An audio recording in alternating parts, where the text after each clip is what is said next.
안녕하세요. 가구 아이디어 구체화 아이디어 렌더링 시작하겠습니다. 이번 시간에는요, 렌더링의 재료에 대해서 살펴볼 건데요.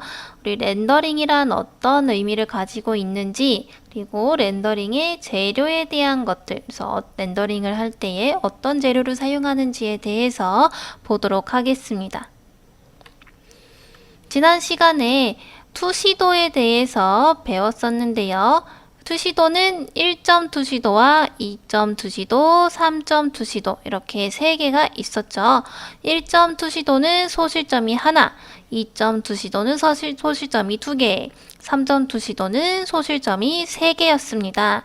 우리 투시도는 3차원 이미지를 2차원인 종이에 옮기기 위해서 하나의 어떤 실제처럼 보이게 하는 방법 중에 하나다라고 했었죠. 1점 투시도는 실내 디자인 분야에서 주로 사용이 되고요. 2점 투시도는 제품 디자인, 3점 투시도는 건축 분야에서 주로 사용이 된다라고 배웠습니다. 이번 시간 학습 목표는 렌더링의 의미를 설명할 수 있겠고요. 그리고 렌더링의 재료에 대해서 설명할 수 있겠습니다.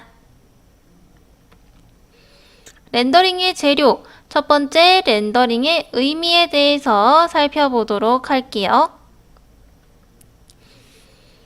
렌더링이라는 것은요, 디자인의 용어로서 렌더링이란 본래 표현이라는 뜻이 강합니다. 우리 스케치에서는요, 어떤 재질 표현이나 이런 것들을 했었지만 조금 더 여기에서 사실적인 표현을 하는 거. 그래서 어떤 스케치에서 조금 더 실제로 어떤 재질을 사용할지, 어떤 색상을 사용할지, 어떤 스타일로 제품을 만들 건지에 대한 표현이라고 보시면 되겠습니다. 그래서 제품을 디자인하는 과정에서 스타일이 결정되는 단계에서 현존하지 않는 것을 실물인 것처럼 표현하는 것을 렌더링이라고 합니다. 그러면 우리 이 종이 안에서 평면 이미지에서 실제처럼 보이게 하려면은 실제로 이런 재질 표현도 사실적으로 해야 될 거고요. 음영 표현이라든지 아니면 형태라든지 이런 것들을 사실적으로 우리가 정밀하게 그릴 필요가 있겠죠. 그래서 렌더링은 치수, 비례, 색상, 재질감, 구조 등을 최대한 사실적이고 정교하게 표현하는 것을 우리가 렌더링이라고 합니다. 그래서 과거에는요, 우리가 손으로 직접 이거를 그려서 실제처럼 보이도록 해야 됐었기 때문에 이런 비례가 가장 중요한 요소 중에 하나였습니다. 그래서 어떤 치수로 여러분들이 자를 이용해서 가로와 세로를 직접 재서 그리는 방법도 있지만 이거는 한계가 있기 때문에 오히려 비례에 맞춰서 그리는 것이 훨씬 더 효율적이고 사실적으로 보였어요. 하지만 우리가 또 기술의 발전을 이루면서 컴퓨터라는 게 생겼죠. 그래서 우리가 더 이상은 이 2D로서만 표현을 할 수 있는 게 아니고 3D로 표현을 할 수가 있게 되었습니다. 그래서 3D 상으로 아예 우리가 입체를 만들어 버리는 거죠. 그래서 가로 치수와 세로 치수를 입력하면은 그 치수대로 입체가 만들어지니까 실제로 이제 우리가 그림을 그리지 않아도 실제 실물을 이렇게 시뮬레이션을 해볼 수가 있게 된 것이죠. 그래서 요즘에는 이런 컴퓨터 프로그램을 이용해서 렌더링을 하는 게 더 많아지고 있습니다. 렌더링의 기본 요소. 첫 번째로 형태 표현이 있겠죠. 그래서 형태가 제대로 표현이 되지 않으면 사실 아무리 재질감을 사실적으로 표현한다라고 해도 그것이 실제처럼 보이지는 않겠죠. 그래서 사용하는 재료와 패턴 등이 사실적으로 표현할 수 있도록 해야 되겠고요. 자, 음영 및 색상 표현. 그래서 그림자, 어떤 우리가 빛을 받았을 때 위에서 빛이 쏘아지게 되면은 윗면은 밝고요. 그 다음에 이런 앞면이나 옆면은 그보다 조금 더 어둡게 빛을 받지 못하는 이런 아래쪽은 완전히 어두움이 이렇게 그려지게 되겠죠. 이런 식의 어떤 빛과 그림자의 관계들도 사실적으로 표현할 수가 있어야 되겠습니다. 만약에 이렇게 위에서 빛이 쏘아지는데 가장 윗면이 어둡다라든지 이런 것들은 실제처럼 보이는 데에 방해가 될 수 있겠죠. 그래서 음영의 기본은 빛과 그림자를 단순화하여 규칙을 표현하는 법칙성으로 이해하므로 작성의 용이함에서 오는 능률과 정확함, 관리상의 표준화 등을 고려하는 것이 되겠습니다. 세 번째는 공간 표현입니다. 그래서 우리 이 가구가 어디에 놓이는지에 대해서 대략적인 표현을 해주는 거예요. 만약에 야외에 있는 벤치인데 이 벤치를 그냥 벤치만 딱 놓게 되면은 얘가 가정용으로 쓰이는 건지 아니면 야외용으로 쓰이는 건지 우리가 모르겠죠. 그래서 이런 개략적인 공간 표현들을 해주는 것도 이 렌더링의 기본적인 요소가 되겠습니다. 그래서 어떤 위치라든지 공간에 의해 표현을 할 수가 있겠고요. 마지막으로 재질 표현. 그래서 사용하는 재료나 패턴 등이 늘 사실적으로 표현하는 것이 되겠습니다.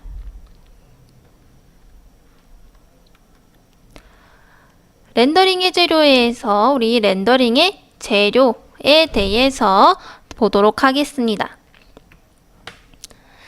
첫 번째로는 파스텔과 색연필이 있는데요. 여러분들한테 조금 친숙한 재료 중에 하나일 것 같아요. 우리 파스텔이라는 거는 이렇게 손으로 만졌을 때에 이런 분진 같은 것들, 어떻게 보면은 좀 앞에 판서 같은 분필 같은 느낌이 나는 재료였는데요. 자, 신속하게 채색을 할 수 있는 건식 재료다. 그래서 이 넓은 막대처럼 생겼잖아요.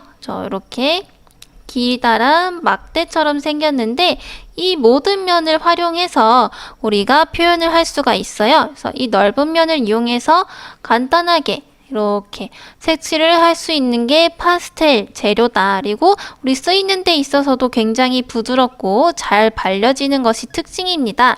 그래서 다른 재료와 비교해서 부드러운 톤의 표현이 용이한 재료다. 우리가 파스텔로 직접 칠하게 되면은 약간 구름처럼 이렇게 뭉게뭉게 이런 느낌. 어떤 쨍한 색상보다는 좀 명도가 높은 색상들을 얻을 수가 있는데요. 그래서 이런 부드러운 톤을 표현할 때 용이한 재료다라고 볼 수 있겠고요. 색연필. 여러분들 많이 사용해 보셨죠? 그래서 우리 색연필도요, 사실은 뭐 수성이냐 유성이냐에 따라서 또 발림성도 달라지고요. 그리고 경도에 따라서 또 이 색연필의 이런 느낌이 달라지게 되는데요. 자, 색연필을 위한 렌더링의 경우 경도가 다른 색연필을 이용해서 각기 효과적인 질감을 표현하는 것이 핵심입니다. 그래서 어떤 넓은 면을 표현할 때에는요. 자, 넓은 면을 표현할 때에는 조금 무른 것들을 사용해서 이렇게 빠르게 칠할 수 있도록 하는 것이 좋고요. 자, 연한 재질의 표현에는 연한 색연필을 사용하고요. 단단한 재질의 표현에는 고운 종이 위에 단단한 색연필을 사용하는 것이 효과적이라고 볼 수가 있겠습니다. 자, 색연필과 파스텔 이미지를 보시면은요, 요거는 이제 유성 색연필인데요, 훨씬 수성 색연필보다 좀 더 무르고요, 그리고 진하게 발려집니다. 그래서 우리가 조금 비교를 하자면 약간의 유화 느낌이 나는 그런 또 이미지를 그림을 그릴 수가 있겠는데요. 그래서 이런 유성 색연필 같은 경우에는 이렇게 한 가지 색을 칠한 다음에 그 위에다가 다른 색을 또 얹을 수가 있다라는 게 특징이에요. 그래서 굉장히 이렇게 연필 이 표현하는 법들이 이렇게 얹어지는 이런 식의 표현이 가능하기 때문에 우리 어떤 묘사라든지 이런 것들을 하기가 용이하고요. 우리 수성 색연필 같은 경우에는 가장 좋은 특징이 우리 물을 묻히면 수채화 물감처럼 사용할 수 있다는 것들 있죠. 이런 특징들이 있겠습니다. 그래서 어떤 좀 강한 이미지의 그림이라든지 그런 것들은 유성 색연필, 조금 연하고 이런 좀 더 부드러운 이미지를 그리고 싶다 하면은 수성 색연필을 사용하는 것이 또 효과적이라고 볼 수가 있겠네요. 마찬가지로 파스텔도 이런 부드러운 이미지의 그림을 그릴 때에 사용하시면은 훨씬 효과적으로 그릴 수가 있겠죠.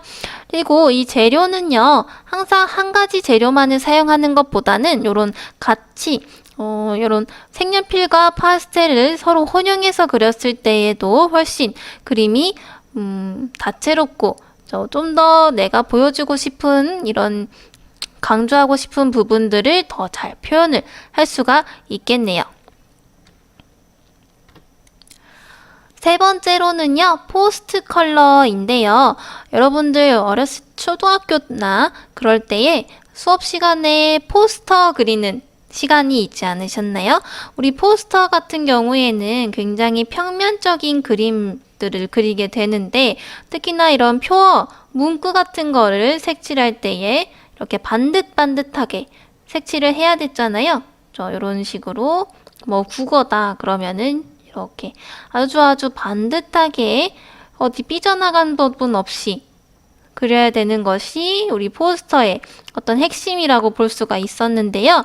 그래서 포스터 컬러는 습식 재질입니다. 우리 물 묻혀서 칠하는 거잖아요. 그러니까 습식인 거고요. 파스텔은 어떤 물이 들어가지 않고 그냥 가루를 뭉쳐 놓은 상태, 그 상태로 바로 칠하는 거라서 건식 재질이라고 볼 수 있는 거죠. 자, 오래전부터 많이 이용해온 표현 재료입니다. 그래서 다양한 컬러를 구사할 수 있는 것이 요 장점이고요. 그래서 물감, 포스트 컬러 물감을 요런 식의 요런 원형의 통에 담겨 있잖아요. 얘네들 색채끼리 서로 섞어서 또 여러 가지 색상을 사용할 수 있는 것이 특징이 될 수 있겠네요. 그 다음 우리 포스트 컬러와 비슷하면서도 다른 수채화 물감입니다. 수채화 물감도 아마 여러분들한테 굉장히 친숙한 재료 중에 하나일 텐데요.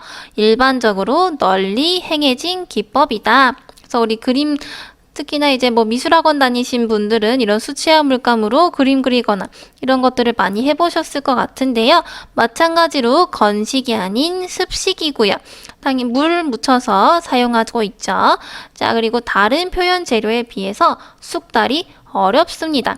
그래서 옛날에 이 수채화 물감을 만약에 잘못 사용하게 되면은 물을 너무 많이 해서 종이에 구멍이 나거나, 그쵸? 아니면 물을 너무 또 적게 하면은 물감이 넓게 퍼지지가 않아서 한 곳에만 물감이 고여 있거나 이런 경험들 다들 해보셨을 것 같은데요. 그래서 이 수채화 물감은 연습을 많이 필요로 합니다.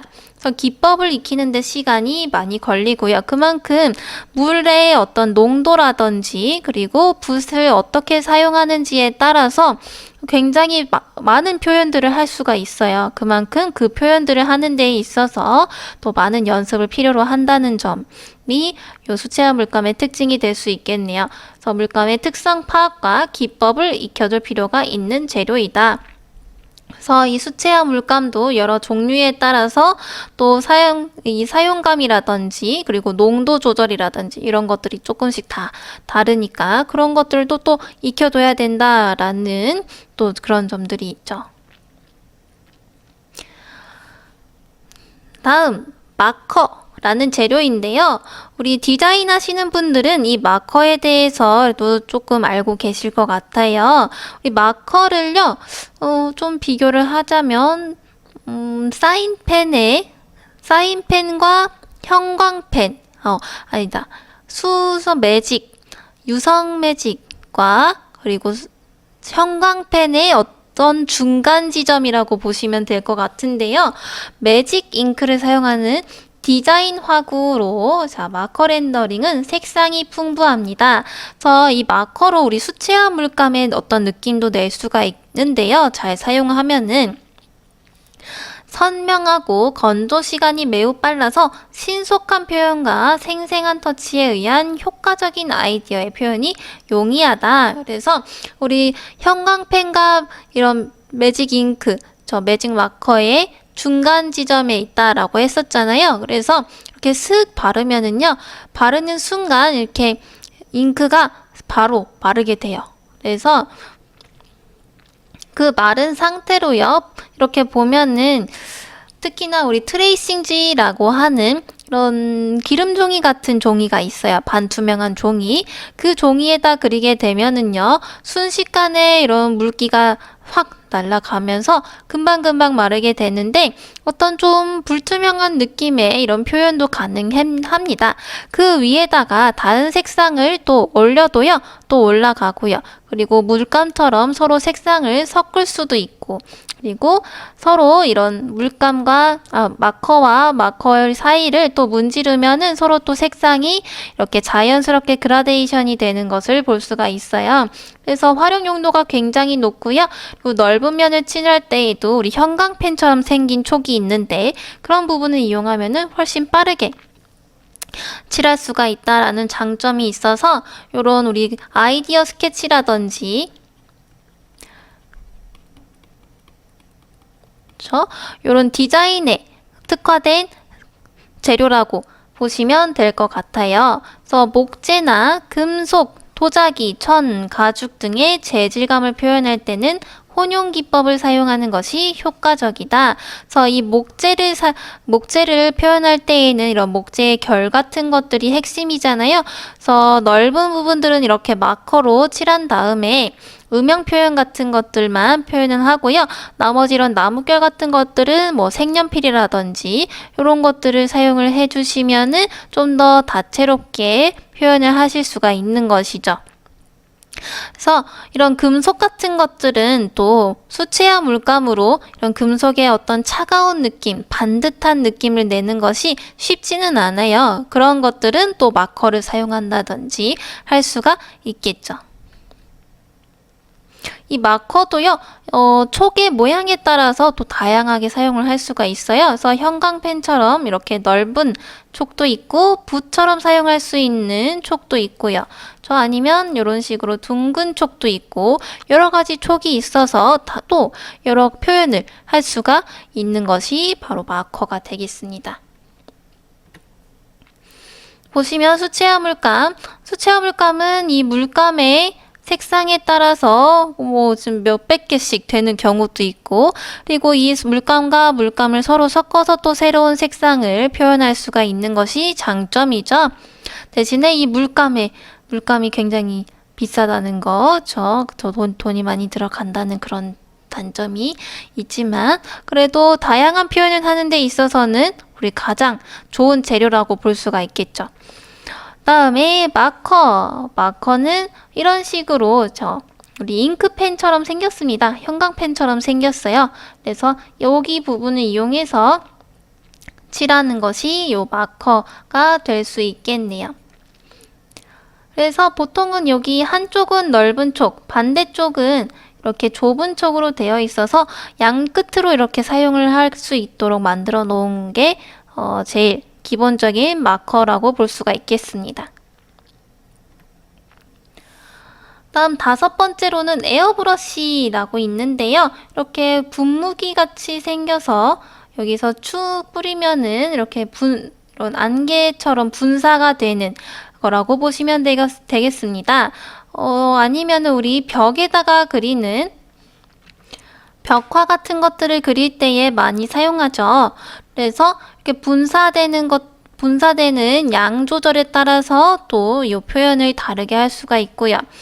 사진 이상의 정교한 표현이 가능하다라는 것이 특징입니다. 그래서 에어브러쉬를 불면은 가운데는 이렇게 잉크들이 뭉쳐서 진하고 점점 바깥으로 갈수록 이렇게 퍼지기에 분사가 되면서 자연스러운 그라데이션을 만들 수 있는 것이 특징이죠.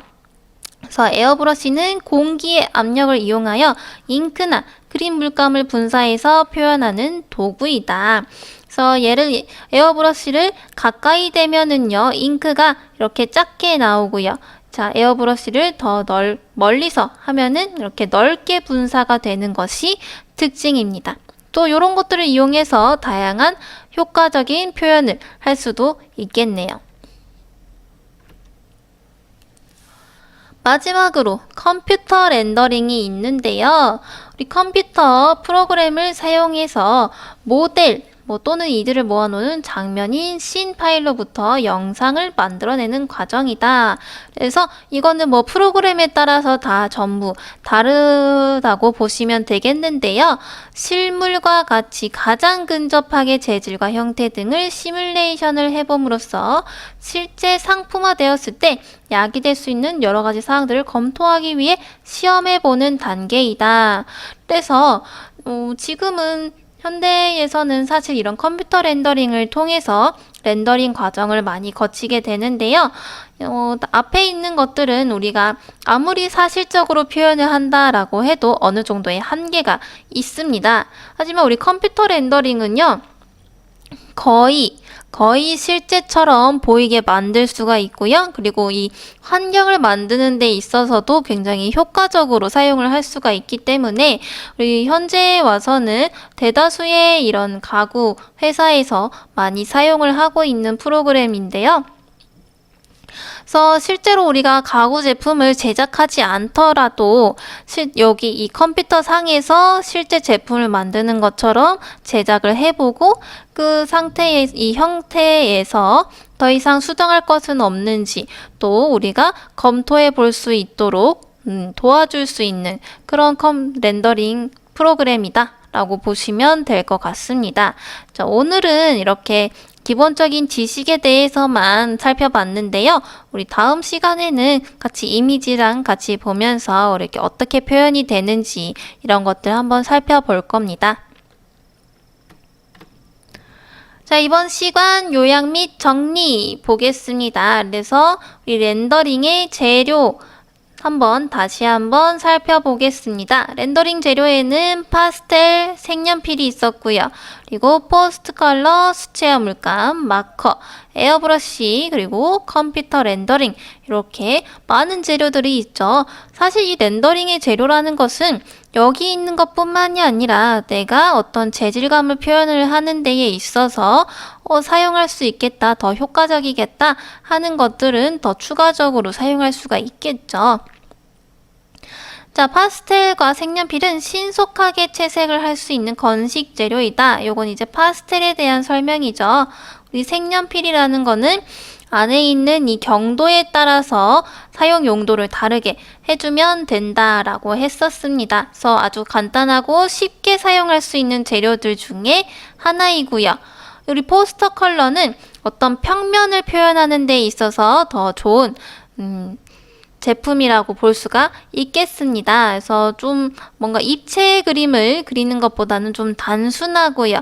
이런 평면적인 느낌의 어떤 애니메이션 이런 것들을 그릴 때에 좀 더 효과적이다라고 볼 수 있을 것 같은데요. 이렇게 설명이 좀 다르게 되어 여기 색연필 설명이 여기로 가 있네요. 그래서 포스트 컬러는 습식 재료이죠. 그래서 색연필은 이렇게 색연필을 이용해서 각기 효과적인 질감을 표현할 수 있다. 이렇게 되어 있네요. 자, 다음 수채화 물감도 포스트 컬러와 마찬가지로 습식 재료입니다.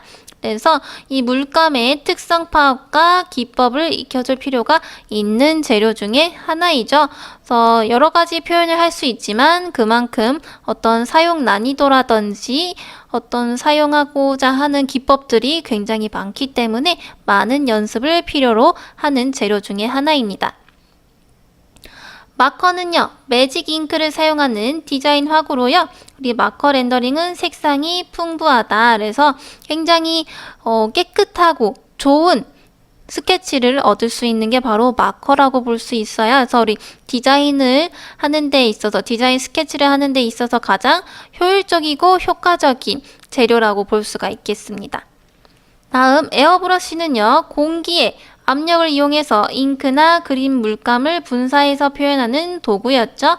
그래서 이 공기의 압력을 조절하거나 아니면 이 거리를 조절을 하면서 이 효과적인 표현을 할 수가 있다라고 했었고요.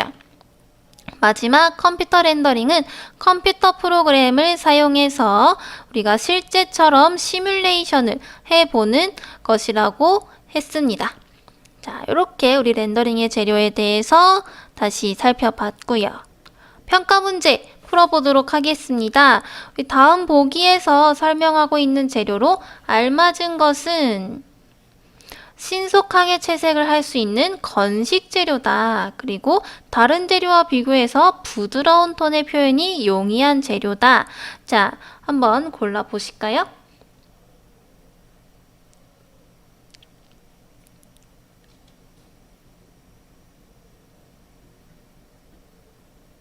자, 한번 골라보셨나요? 1번부터 살펴보도록 하겠습니다. 1번 색연필. 자, 색연필은 우리 경도에 따라서 조절을 할 수 있다라고 했는데요. 경도에 대한 내용이 들어있지는 않는 걸 보니까 일단은 이렇게 보류. 자, 2번 파스텔. 건식 재료이면서 부드러운 톤 표현 가능하죠? 그러면 답은 2번이 되겠네요.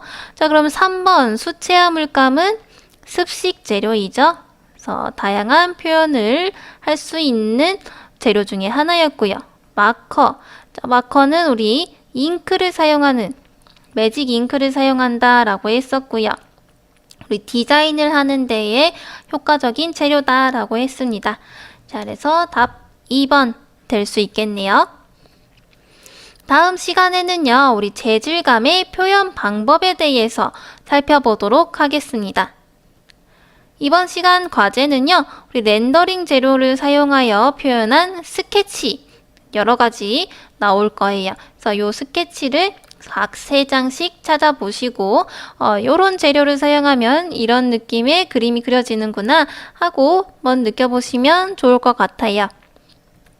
네, 이번 시간 여기까지 마치도록 하겠습니다. 수고하셨습니다.